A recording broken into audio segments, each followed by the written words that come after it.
আল্লাহ, বিসমিল্লাহির রহমানির রহিম। চলেন বড় ভাই, হ্যাঁ চলেন। ইনশাআল্লাহ। যেসব সন্তানরা পাবেন পিতা মনে হয় কোনো কষ্ট ছাড়াই টাকা ইনকাম করে তোমাদেরকে দিয়ে দেয়, তা কিন্তু নয়। আজকে যে পিতার সাথে কথা বলতেছি উনি কিন্তু ওনারও দুটো সন্তান আছে এবং তারা পড়াশোনা করে এখানে ঢাকায় থাকে এবং এই দেখেন কি কঠোর পরিশ্রম করেছে। সকাল 8টার দিকে মহাখালী গিয়েছেন এবং মহাখালী থেকে এই যে ড্রামটা নিয়ে আসছেন, 10টা ড্রাম। এই 10টা ড্রামটা মহাখালী থেকে নিয়ে যাবেন সোয়ারি ঘাটে। কত পরিশ্রম করতে হয়, আর এই পরিশ্রমের টাকাই কিন্তু তোমাদের জন্য, এই পিতাই কিন্তু তোমাদের জন্য বাড়িতে পাঠায়। তার যে আশা, তার মুখ থেকে আমরা শুনতে চাই, ভাই আপনি যে এত পরিশ্রম করে টাকাটা বাড়িতে দেন সন্তানকে পড়াশোনা করার জন্য, আপনার এই সন্তানের উদ্দেশ্যে কোনো কথা আছে বলতে চান যে তোমরা পড়াশোনা করো ভালো? হ্যাঁ, আমরা কইছি পড়াশোনা ভালোটা করবা। হ্যাঁ, যদি হাই না পড়ে, যদি ভালোটা কম পড়ে, বুঝলেন না, এটা হাঁটতে হবে, হাই দিব। আচ্ছা আচ্ছা আমার যতটুকু চোখ দেবো আমি এতটুকু করুন। আচ্ছা আচ্ছা। এত খারাপ পড়লে পড়বো, হাতটা হাই বুঝতে, বুঝলেন না, বড় হলে হাতটা হাই বুঝবো।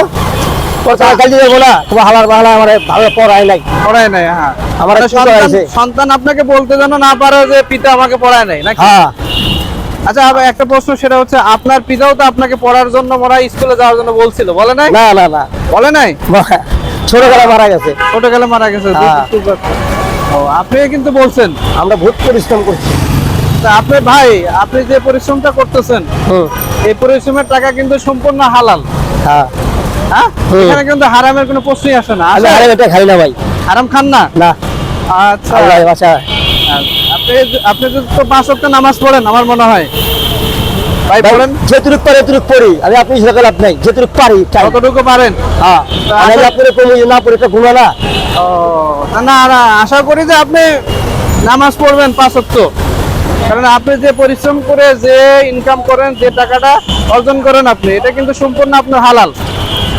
আর এর পাশাপাশি যদি আপনি 5 ওয়াক্ত নামাজটা পড়তে পারেন তাহলে কিন্তু আপনার জন্য পুরো প্লাস পয়েন্ট।